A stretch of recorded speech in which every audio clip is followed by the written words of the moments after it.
Hey, everybody on YouTube and Zoom. Just want to welcome everybody in. We'll get started here in about 30 seconds once everybody gets in on both platforms.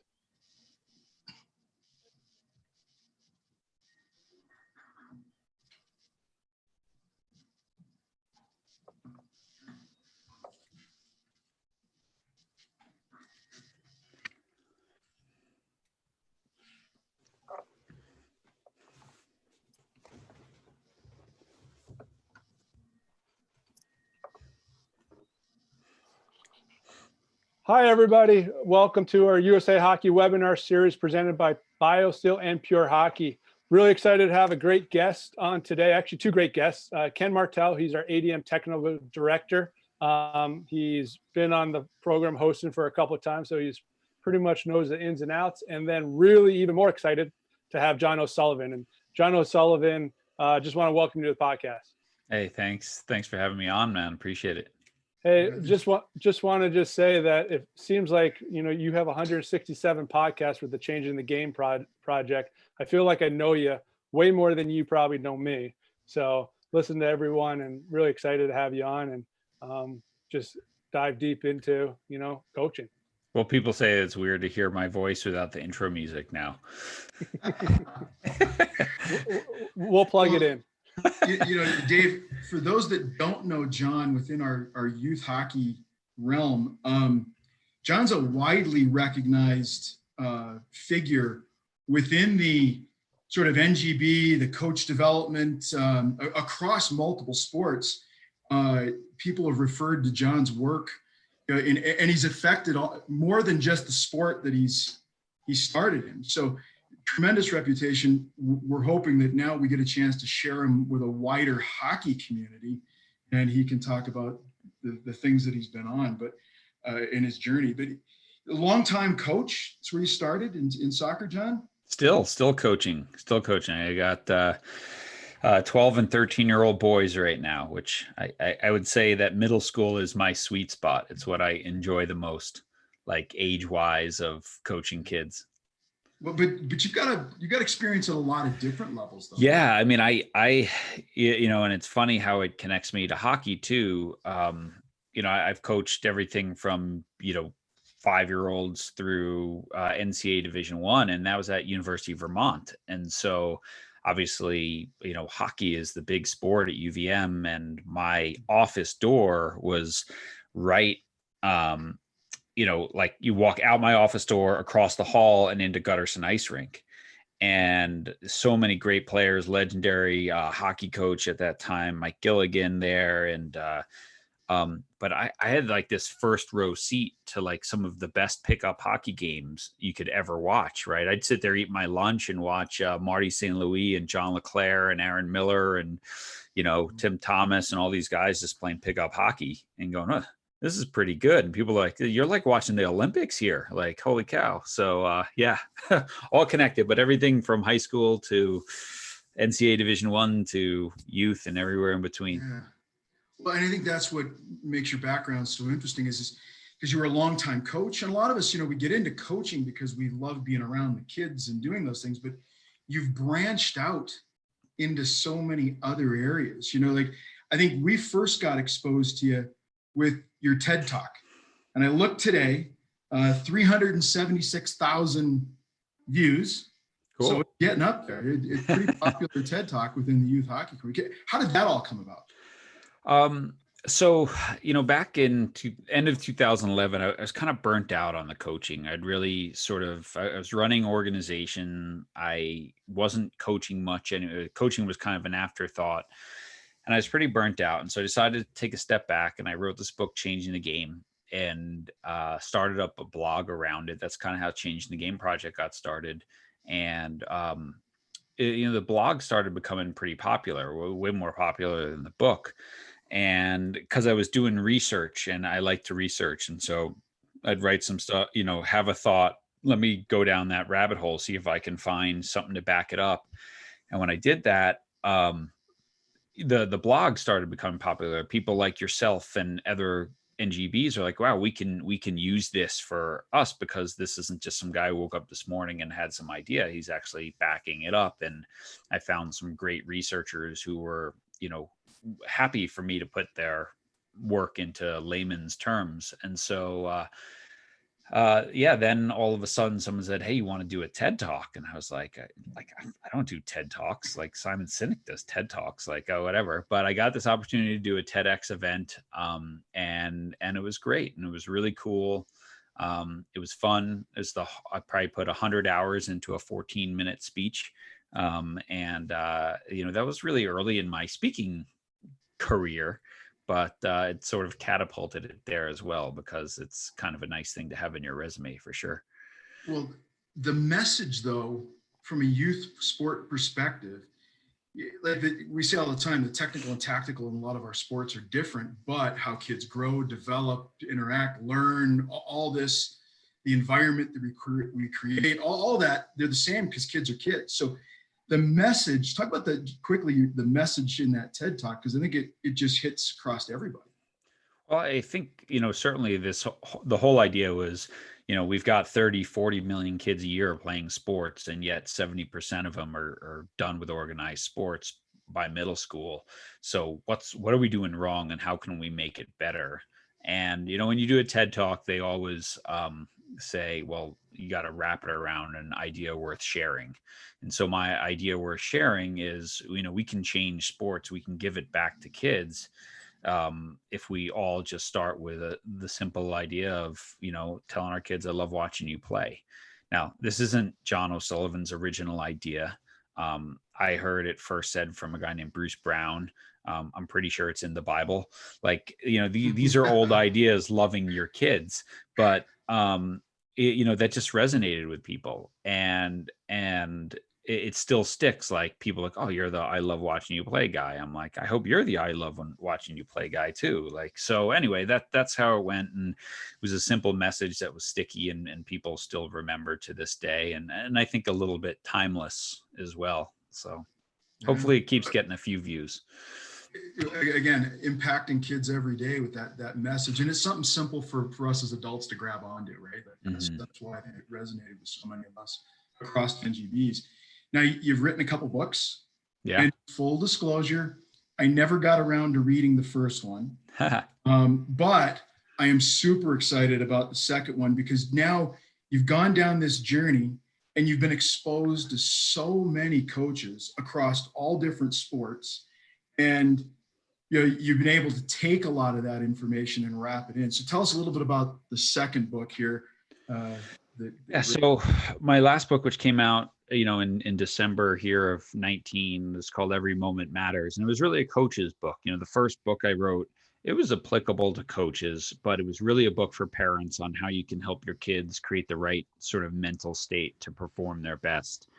And so when I go and speak, because I'm a coach, because I've been in coaching for so long, I always would do coaching talks, and everyone's like, oh, do you have a book for us? And so I've wanted to write it for a while.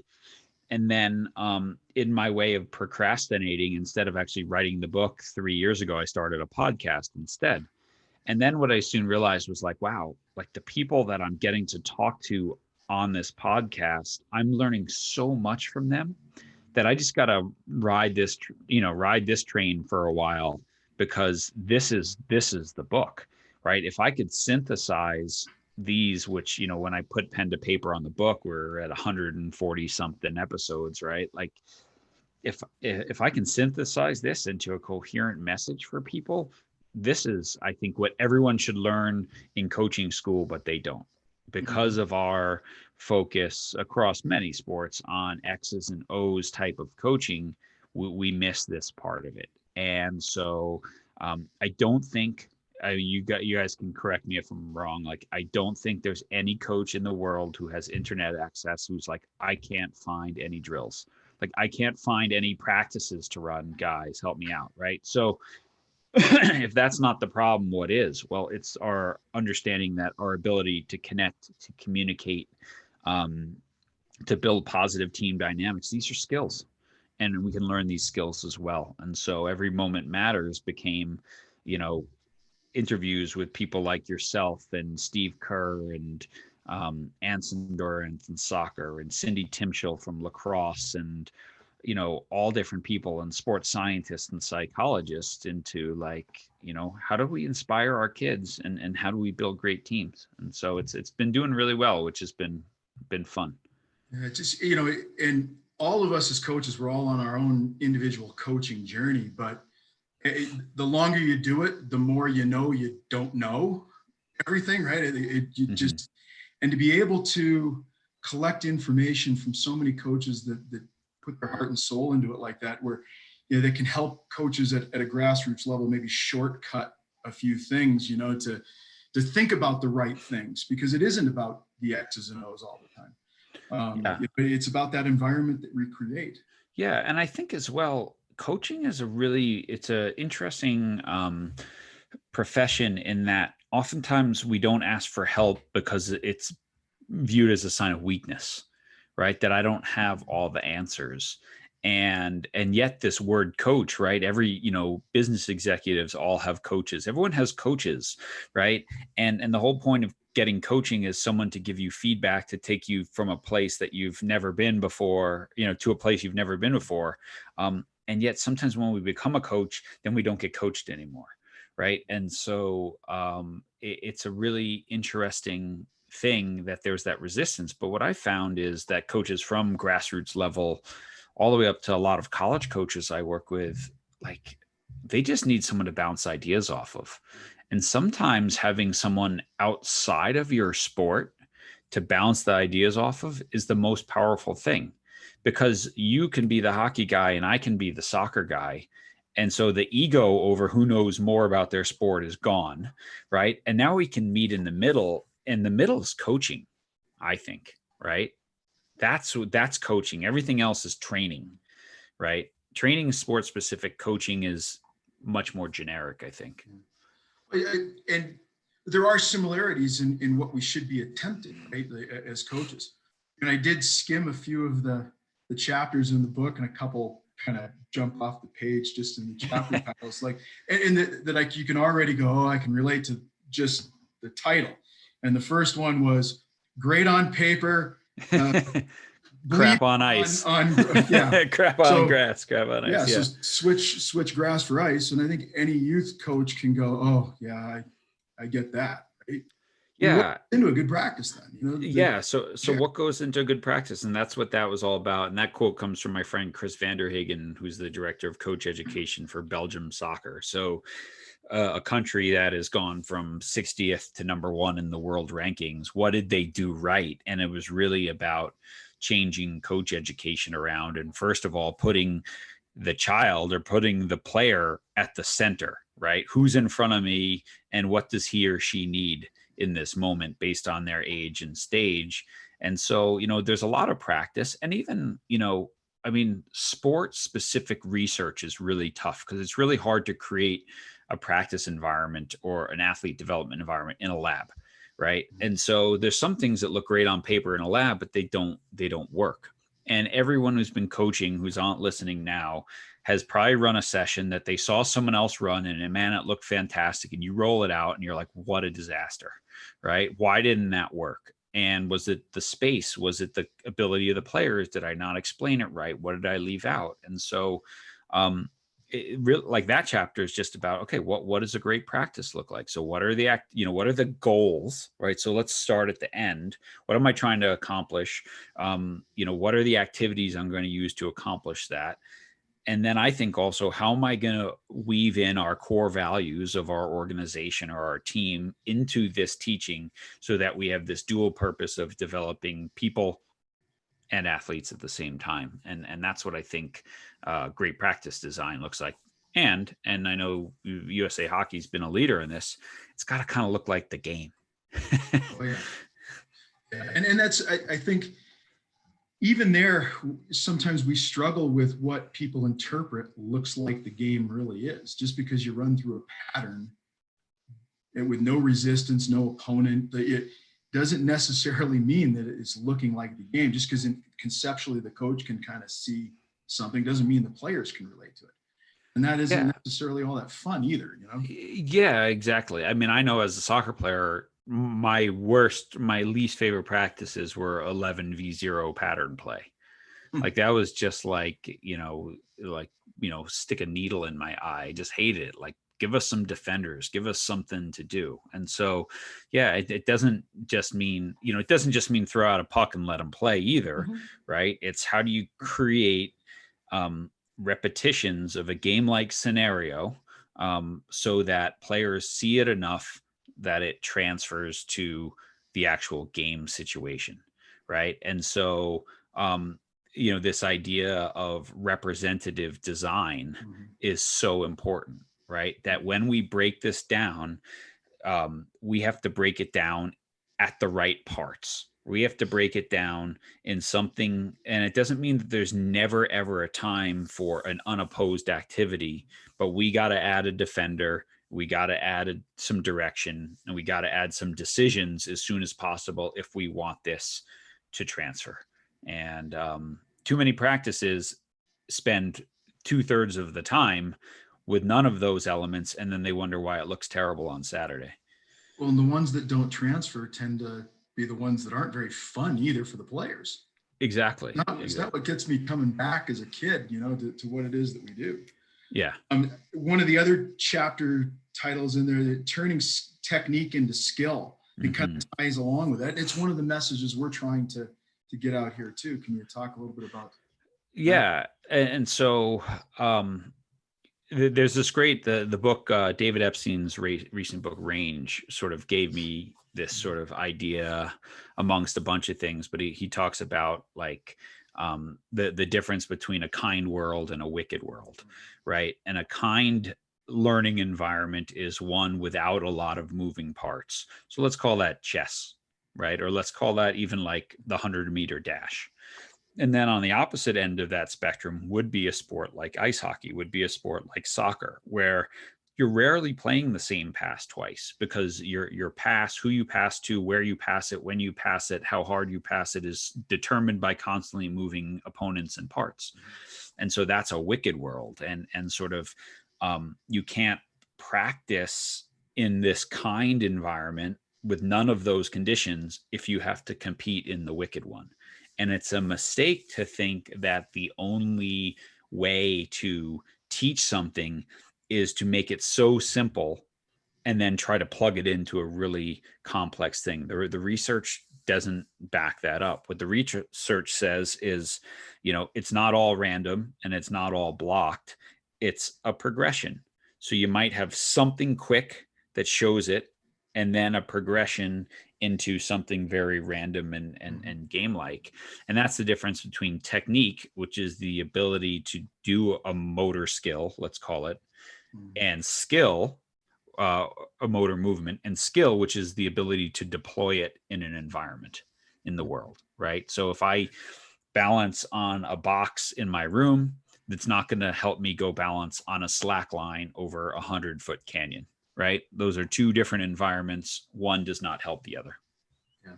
No, and I think, coaches, they always want the answer, right? But I think what we've kind of said was, look, if you see a kid not be able to do something and you can pull them aside and you say, show me, and they can actually show you that technique within some bandwidth of acceptability, coach, you decide. But if they can show it to you, then really is it a technique issue? It's usually an in the game under pressure with decisions. And so where should we be kind of heading? Not more necessarily blocked, isolated, but let's start getting them in there. Yeah, they can perform the motor movement, but before they got that puck, have they picked their head up and scanned? Do they have their head up when they have the puck? Like all these sort of things, right, is the reason. And hockey, much like soccer, is not necessarily, I might be getting out of my comfort zone here to make this claim, but I would say soccer it's not a game of technique. It's a game of understanding space. And if you're good at finding space at the right time, you're going to be, and then you have the technical skill to receive a pass and shoot or whatever, you're going to be good. And hockey's very similar, right? They're both invasion sports. Yeah. Nets to defend, next attack. We have direction.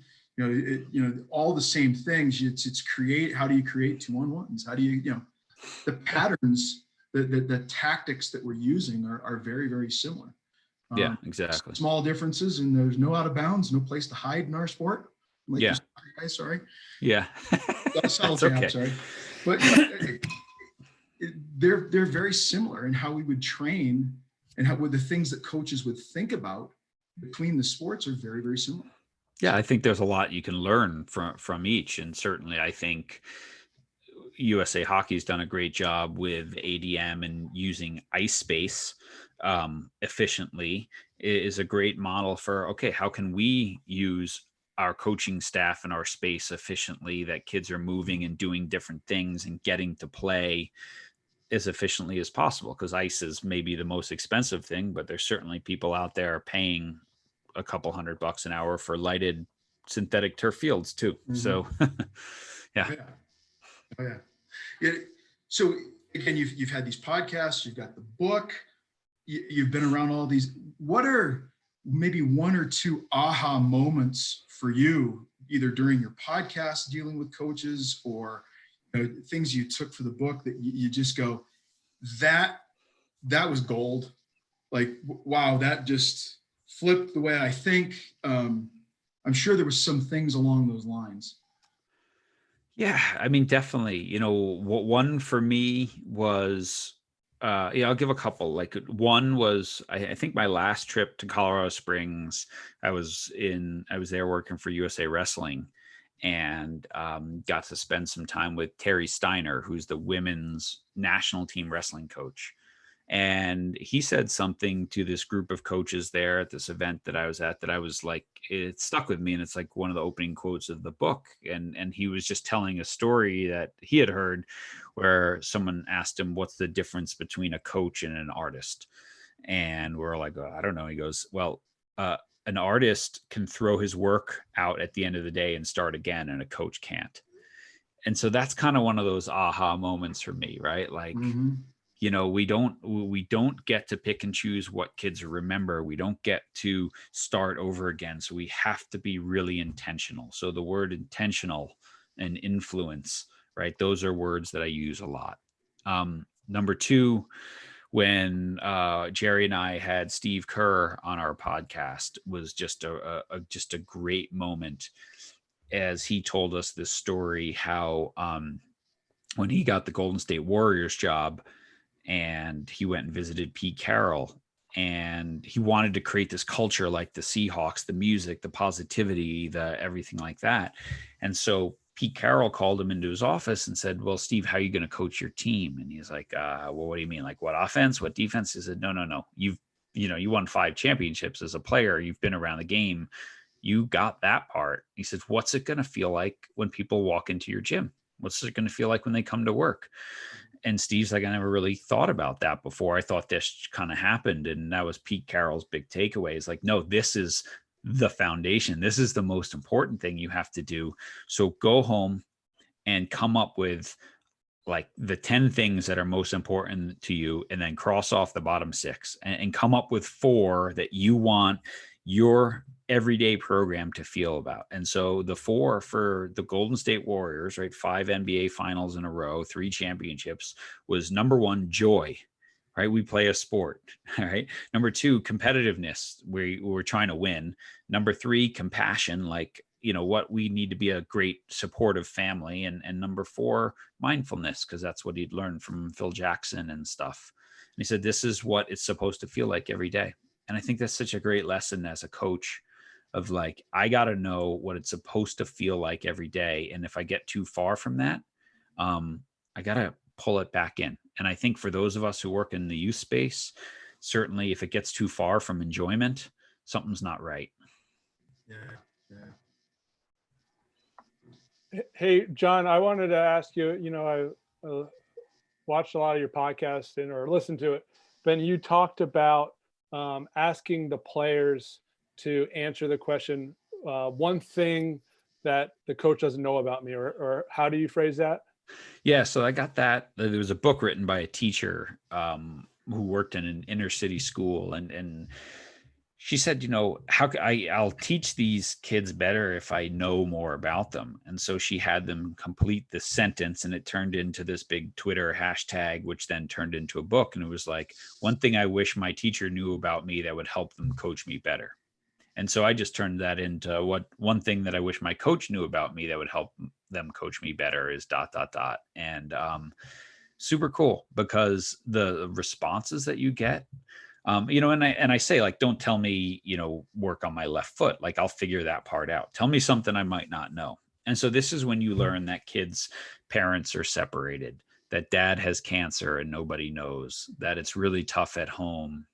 And I've had coaches, share with me that they've done that with their teams, and they found out that one of their families was homeless, and they didn't know that. They were living in a van, right? They saved a kid who was thinking of suicide because she actually wrote that in the answer there. I'm not sure that it's worth going on here anymore. And he was able to get her help.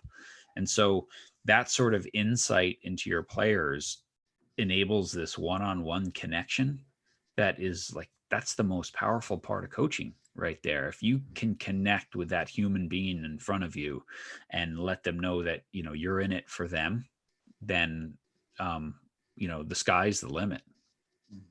Yeah, and I think that goes hand in hand with what Dr. Jerry Lynch says about the power of one, or the rule of one. I'm sorry. Can you talk about that? Yeah. So this idea that we use the rule of one person, one comment, one time can change someone's life forever. And people ask me, well, what's a rule of one moment for you? And I'm like, hey, when I was in 11th grade and I put no effort into a paper for my English class, I went to a Catholic school in New York, and the Franciscan brother Jeff handed it back with a big fat F on it. And I was like, brother Jeff, like, there's no way this is an F. Like, this is better than other people's papers. Cause I was a good student. He's like, I didn't give you an F based on what they could write. I gave you an F based on what you can write. And this is terrible. And then he's like, now get out of my classroom and don't come back until you decide to give me your best effort, because you are a great writer. Right. And then he threw my books out the window and he kicked me out and whatever, but you are a great writer. Like, that moment there, changed my life in terms of how I saw myself. Right. And that same moment of, you're a crap writer and this is typical for you, could change it as well. Right. So we never know when something like this. I'm sure I had other teachers say other things to me, but that one stuck. And so, I've dedicated 2 books to brother Jeff, and it is funny because he left the priesthood and he runs, he's a president of a community college, and he looked me up like 2 years ago and he's like, I just saw your TED talk and holy cow, you wrote a book to me. And you know what? Here's the thing. He doesn't remember that day.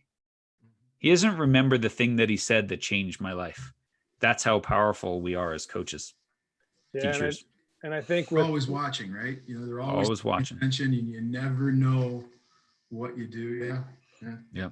And it's having that strength lens. Like, he saw what your strengths were and pushed you within, giving you that good compliment. And I don't know if have you heard of the motivational interviewing with Stephen Rolnick? Yeah. Great stuff. So that really reminds me of kind of the stuff that he says and he talks about, Yeah, versus the deficit detective, I think Stephen Rolnick calls it. Yeah, I love that.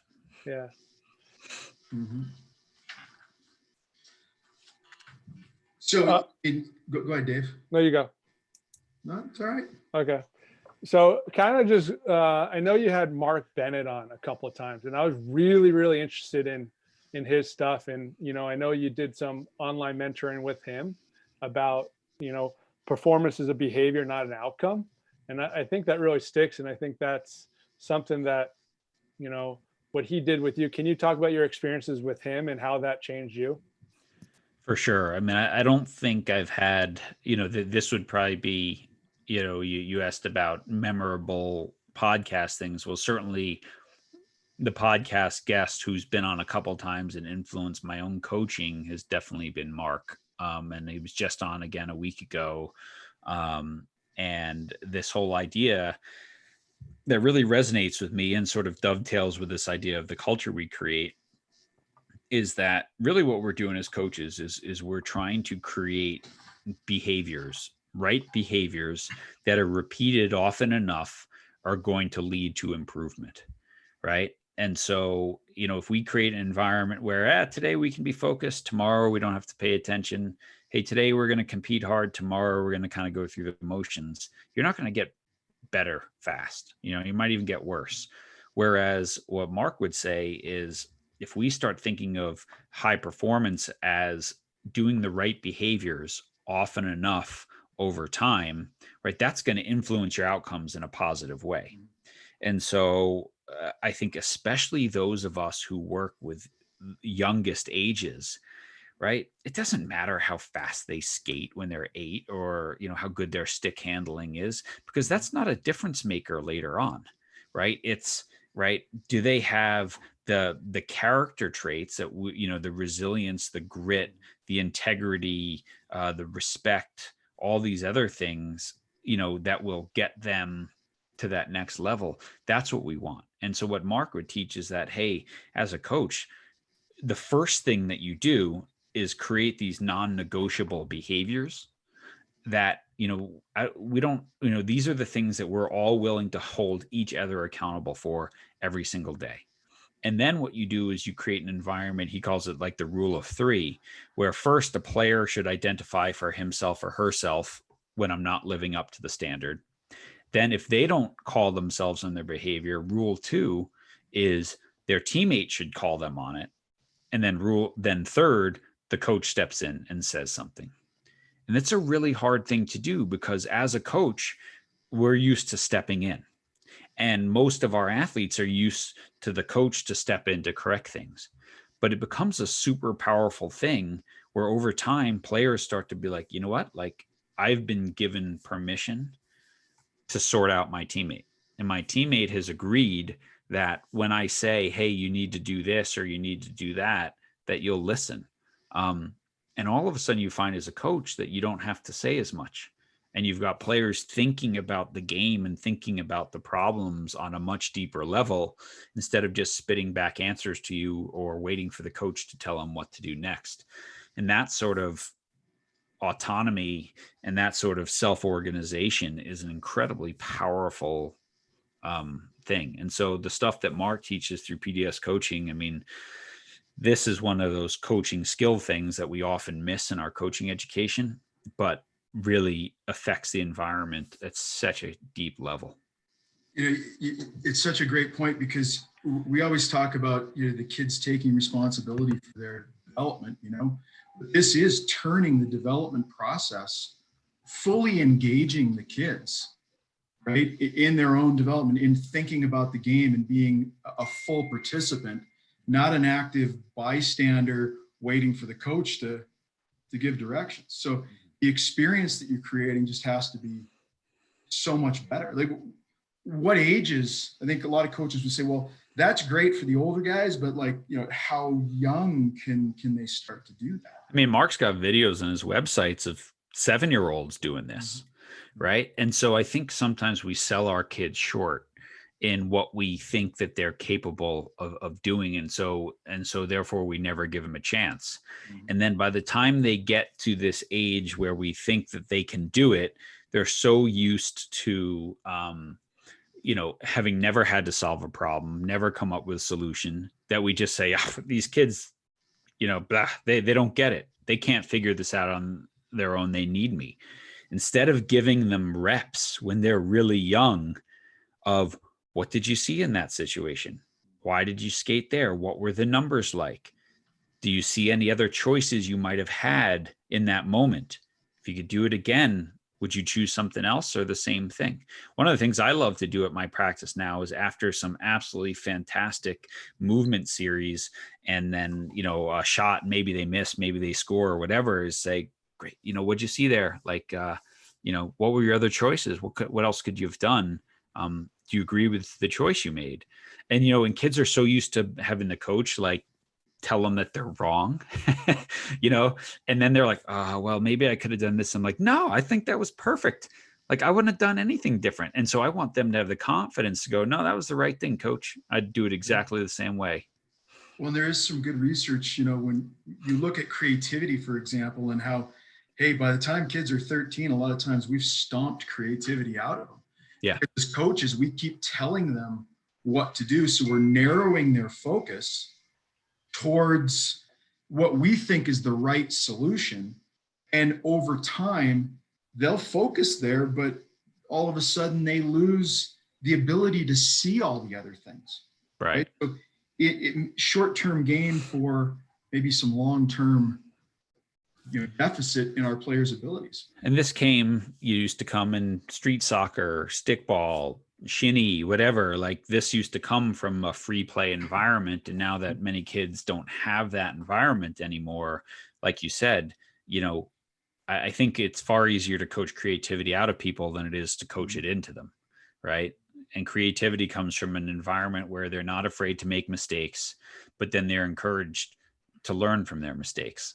Right. Because the game tells you whether it was the right or the wrong thing.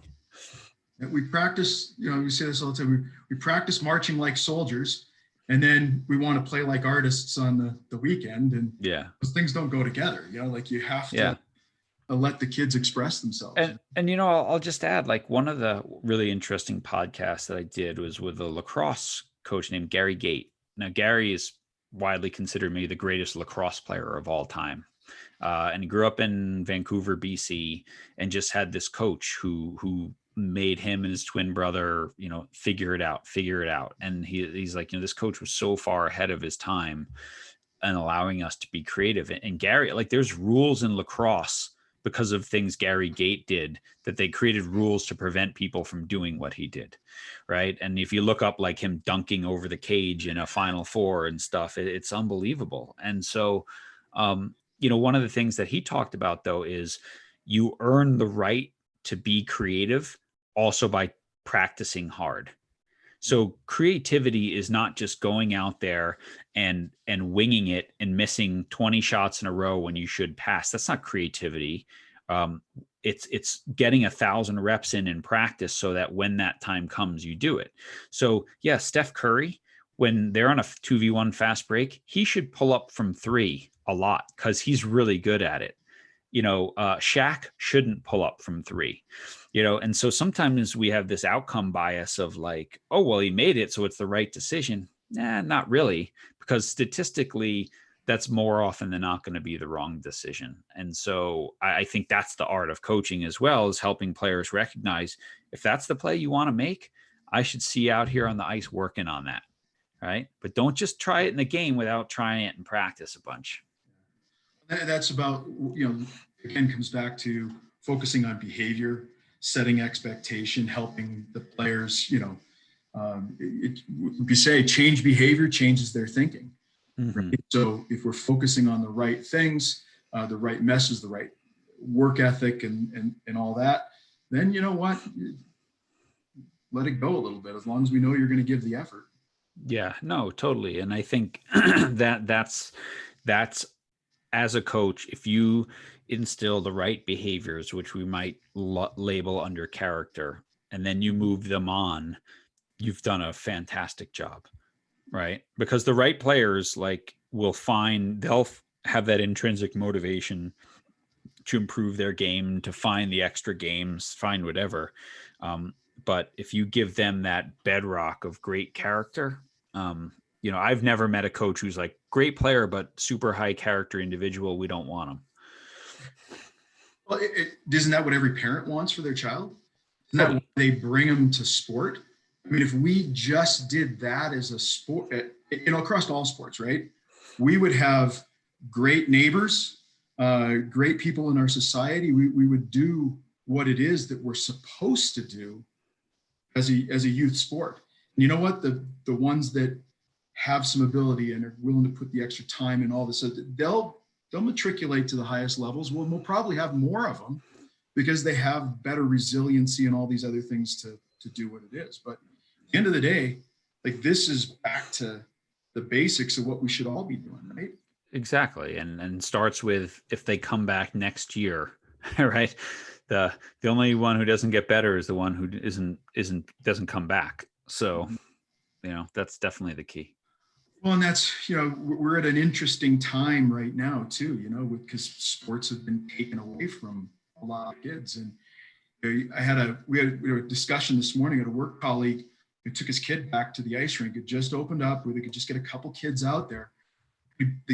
They went home and his wife was like, the joy that our son's glowing right now because he got to go see his friends, because he got to go back to an environment that he loves. The reasons why we come back to sport, right? Like that's impactful. And from our end, it's the difficulty right now is people planning and those things, but understanding how important sport is to our children, right?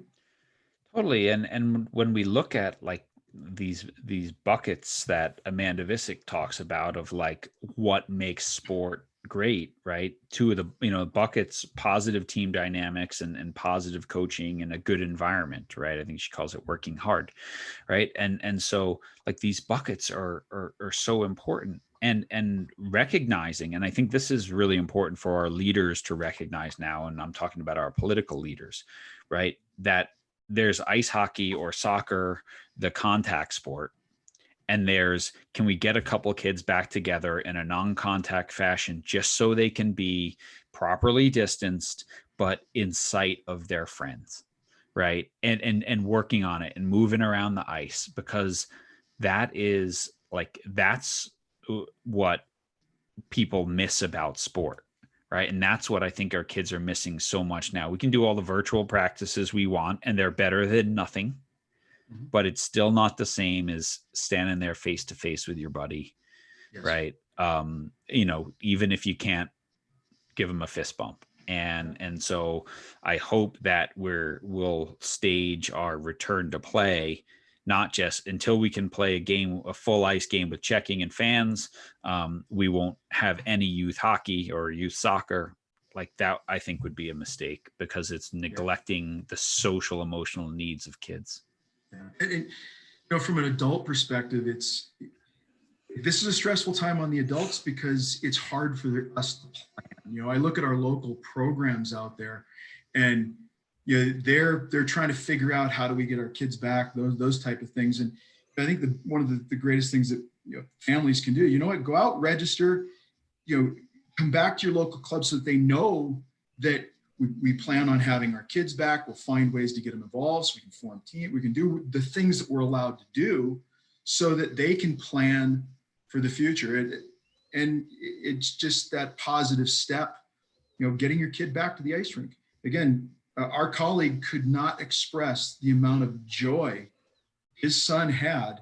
He was just beside himself, beaming, all evening long because he got to go see his friends and be a part because it's an incremental step back, right? And that's what we knew. That's where we're getting to in a lot of places now, depending on where you live, is incremental steps back. And certainly here in Oregon and my county, where we're starting that process, and hopefully within a couple of weeks here, we'll be able to put 10 kids on half a field, super spaced out, and say, all right, let's just do something for 50 minutes where we can tell a joke and laugh and see each other's faces instead of like having someone's frozen face on the screen because they have bad internet. Or at least have multiple kids be able to talk at the same time like they normally multiple do. Kids talk at the same time. Yeah, exactly. You can't do that. Because I don't know, 10 weeks into Zoom practices, I mean, I'm running out of ideas. Yeah. We're doing, I don't know if you follow Trevor Reagan at all and Learner Lab, but Trevor has something. So my team, we're week one now of, we call it he calls it the anti-talent show. So basically everyone has to pick a skill that they've never done before, and they have 2 weeks to try to learn it and then demonstrate it in front of their team. So I'm doing like juggling with, I can't juggle with balls, and I haven't been practicing very much, so I'm going to totally embarrass myself, but it's fun. Like, they see your coach learning something new. And as a coach, I remember what it's like to learn something new. And the players, they're all trying something new as well. It just makes it kind of fun, just trying to change it up.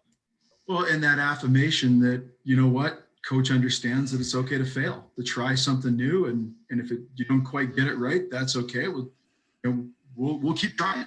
We'll keep trying. Exactly.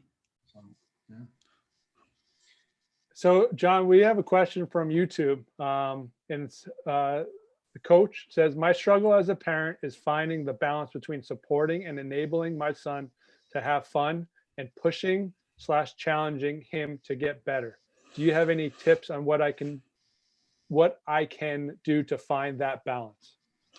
Yeah, I think that's always the hard part, regardless of sport, right? And there's no perfect answer, because there's going to be times when, it's that little positive push over the edge that gets the kid on the right path. And sometimes that push at the wrong time turns them off. And so I think this comes back to like these three key ingredients of sport performance, which are ownership, enjoyment, and intrinsic motivation.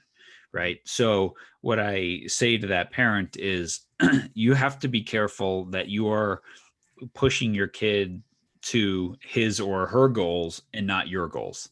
Right. And so being aware of what their goals are and then pushing towards their goals, right, that they still enjoy it and love it and that they're intrinsically motivated to do it.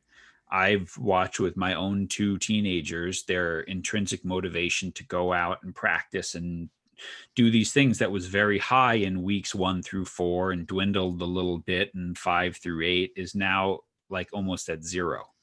Right. But they want to go mountain biking with me. Right. My daughter's got a friend and we have a river with a surf wave in it, and she wants to go down to the river 4 days a week and do that. What am I going to say? No, stay and practice soccer. Like, just do what you need to do right now to get by. Right. And because these couple weeks that you're not doing anything, you can make up for it if you're really intrinsically motivated. So this is always the challenge as a parent, is you might see this ability or whatever. Now, I also think as a parent, you have the right to say, you have signed up for this team at this level that has this level of commitment required, right? And if you're not going to do X, Y, and Z, then no problem. We'll put you in the house league, right? Because that's the level of commitment that you want to make to hockey. And we're not going to spend that money and that time and the travel doing something that you really don't want to do. Right. And so I think those are the conversations you have with your kids on, if you commit to this, this is what it requires. And I'm just reminding you to do those things. But if I'm forcing you to do things that you never had any interest in doing in the first place, then you're risking your relationship with your kids. Yeah, that's really good advice. It's and kind of off of that, I know you coach your kids. How do you work and coach your kids? What's some advice you have? I know we have a lot of coaches in our hockey programs that coach their own kids, and I mean, I could bring them in. It's not that pretty all the time, one of the things, number one, I think, and I fail at this often. So I coached my daughter, I coached them both when they were really young, and then I stepped away, and then I coached my daughter for about 3 years up until a year ago. And now I coach my son.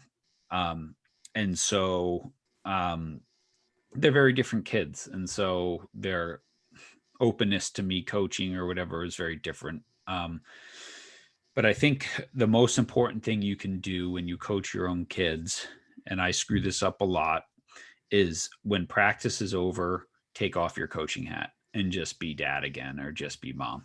I mean, I that would be the biggest piece of advice I could give, is that even if you need to wear a special metaphorical coaching hat, switch it in the car. Because sometimes my kids will ask me questions. I'm like, are you asking me as your dad or as your coach? Right. Because that might be a different answer. And I'd be lying if I told you that my kids haven't, especially my son hasn't been in my car in tears because dad's being a jerk and not letting practice end. Right. And so that's the thing. I think you just got to draw the line very clearly between those two things. And if your son or daughter doesn't respond to you as a coach on the ice, then have your assistant coach him and you coach his kid. You know what I mean? Like that sometimes is great. My daughter, she would take my coaching. My son wouldn't. So I'd always grab my assistants and be like, hey, tell TJ X, Y, and Z. And they'd yell it out and be like, okay. And he'd go do it. If I did it, he'd be like, oh, Dad, So, it's just recognizing. But sometimes when you get someone else to coach your kid and you coach theirs, it makes it better for both of you. Yeah, I think anybody that's coached their own kids can relate to that. It doesn't matter what your experience level in coaching. I know just personal experience, my own son, the couple of years that I did get a chance to coach him, he probably got the short end of the stick because I couldn't take off the coach hat all the time. And even though I was cognizant of it, and yeah, maybe as adults, we make mistakes, and I think that's okay too. The kids know that, but we got to work hard at it. We're the adults. Exactly. And I mean, that's why I did a whole chapter in the book on coaching your own kid, because again, I think this oftentimes doesn't get covered in your 3-hour coaching course or whatever. And yet how many people do coach their own kid to start? So Sure. This was just one of the things I'm like, oh, this would be really good for a lot of people. Mm-hmm. Can you touch a little bit on, you get a lot of, not a lot, but you get people say, I don't get kids these days. I think they're different. How would you respond to that? We raised them. When people are like kids these days, I'm like, well, heck, we're the parents. Like what, wouldn't that be on us then? I think kids are always changing, right? To think that they've never changed in the past. I remember reading this book about John Wooden, and just, he was talking about when he started coaching, almost all of his players were former soldiers. Mm-hmm. So they came in and they were like, yes, sir, no, sir, discipline, authority, order. And then, you get there and all of a sudden you got Lou Alcindor, right? And you got the 60s, and you got Bill Walton, the 60s and the 70s. And so John Wooden had to adapt, right? He didn't say, I'm John Wooden, adapt to me. He said, these kids are different and they communicate differently. And, and there's that great story about, I think it was Bill Walton showed up one, thing with this great beard. And John Wooden's like, Bill, come here, man, that beard looks awesome. You can't get on the bus, but it's a good looking beard, man, and it's just like, so you don't give up your standards, but you try to understand the people in front of you. So what do our kids have these days? They live in a very I generation, iPads, iPods, iPhones, right? Social media saying, look at me, look at me. And then we teach a we game, right? And so we have to overcome that kind of stuff. Number 2, scientifically proven, they have a shorter attention span. So we better be really good at getting the right information across very quickly and getting them moving. So when I have coaches who are like, oh, the kids, they can't sit still. They keep interrupting and fooling around. My thing is, well, they're not running around enough, because if they're running around enough and breathing hard, they wouldn't have a chance to talk. Yeah. Right. So to me, that's a training design issue more so than a kid issue. So, and kids are pliable. So you set standards and behaviors, they come to you and realize in this rink at this moment, this is what's acceptable within this culture. This is how people like us do things here. And most kids fit into that really well. If you set the behavior right, the expectations right, then it's amazing how easy all the stuff on the ice that you're trying to accomplish gets accomplished. Mm-hmm. And to your point, when you see little kids misbehaving, it's typically that's back on you, coach. You didn't get enough. Ken, I'll always remember this moment when my kids were really little and in daycare, and there was this kid in daycare with them, and the head of the daycare was a friend, and she said to me, just this angelic little girl walking around, and the head of the daycare would be like, oh, clear your dish and do that. And she would do it. And, oh, say this, move the chair. Great kid. And then she said to me one day, she's like, watch, her mom's about to show up. Watch what happens. And as soon as her mom shows up, it was like the demon arose, yanking on her mom. And of course, her mom's on the phone, not paying attention to the kid, whatever. And and the head of the daycare said to me, he said, so people would say, what's wrong with that kid? Or that parent thinks that their kid has a behavior issue. but it's not the kid, it's the mom, it's the dad, it's the environment that kid exists in, because here for 8 hours, the kid works fine within these rules. Right. And so I that's just a great coaching analogy. We're just a different type of daycare. Absolutely. How do you pass that message on to the parents, and what do you do with your teams? And carefully. I mean, I think first of all, the most important thing that we can do as coaches is establish trust. And I can't say that I understood trust before I had my own kids, but when, you have your own kids and you're like, wow, this is the most important thing to the world in me. The idea that I would trust you just because you skate fast or you got a good slap shot, that's not trust, right? Trust is about connection. Trust is about vulnerability. Trust is about safety. Trust is about walking the walk, not just talking the talk. And so if coaches create environments of trust, then parents are more likely to take a step back and let you push their kid, let you be demanding, let you ask more of them. But you also have to have at appropriate times an open door, right? So that you can get feedback from that parent of, is this working or not? Or is something not working? And so I think when coaches, close off and say, don't look at me, don't talk to me, don't email me, don't make eye contact with me, there's never going to be trust, right? And that's very, very transactional. But trust is transformational. And so we have to understand that it doesn't matter what level you played hockey at. It doesn't matter all the skills you have. What matters is that you are connected with them. And what I found in a lot of years of doing this is by building that trusting relationship, reaching out to kids through their parents, through a safe sport compliant app like TeamSnap or something. When I do that, what happens is then the parents get back and say, wow, I've been noticing that too. What's going on? Or that's when you get the phone call that says, hey, my kid the last 3 days, hopped in the car after practice and broke into tears. And meanwhile, my last interaction with the kid is a fist bump. See you later. Kid smiling, walking out with his friends. Mm-hmm. So what happened? And I would never know that unless I have this trusting relationship with the parent to tell me something's not right. And of course, something's not right if a kid's crying when they get in their car. And oftentimes it's not necessarily me, mm-hmm. right? It's one of the other kids on the team being mean to them and you don't hear it. And so, that's how I think you work with parents, is you lay out your philosophy, you lay out your expectations, you model the behaviors that you want the kids and the parents to model, and you admit when you're wrong, right? And you open the door at appropriate times for conversations, and you close the door when you have to agree to disagree.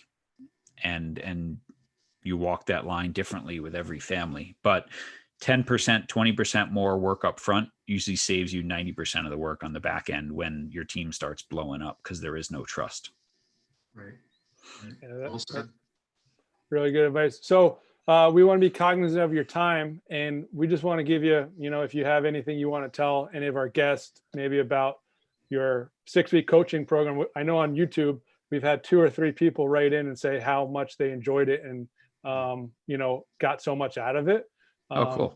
Yep. So we just, Jerry and I, a couple of weeks ago, we were like, okay, how do we cut through all the noise here, right? How do we do something purposeful in this time? Because I think we all know it'd be really easy to be busy.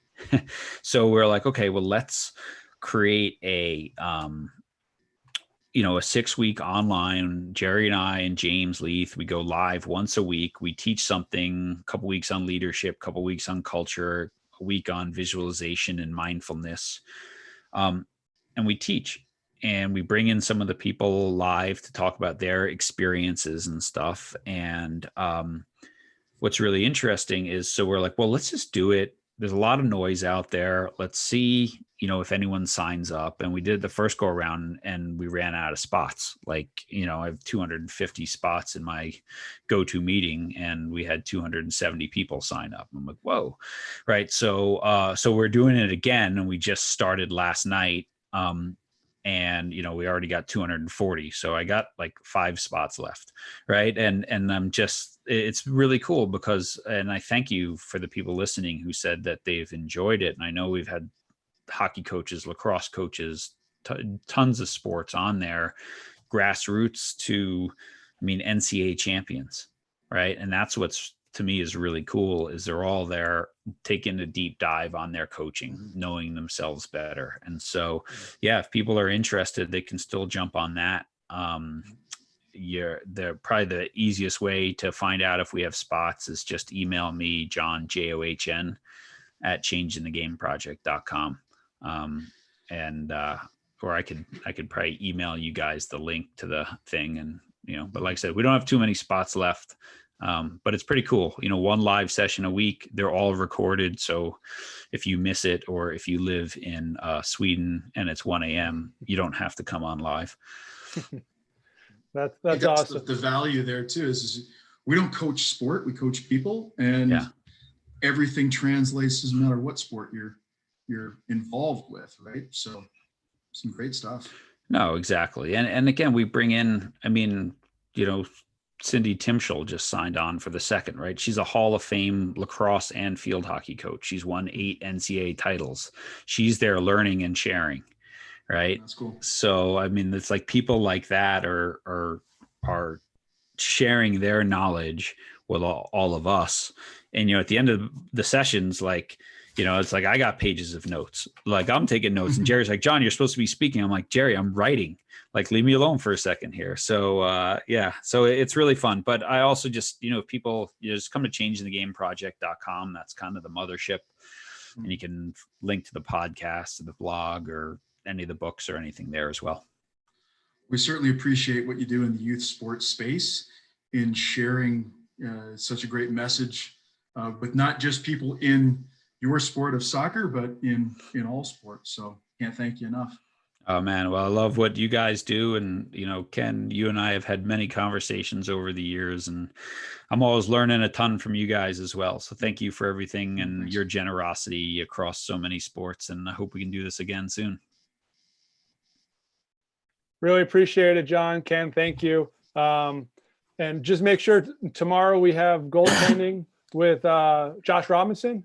And on Friday, we have the Eves family. So Mike, Beth, Ben, and Patrick are going to be on. So it's going to be a great show. And I think they're going to definitely talk about some of the stuff we probably chatted around today. So that's going to be a cool show. But thanks again, John and Ken. And we will see everybody tomorrow at 3:30.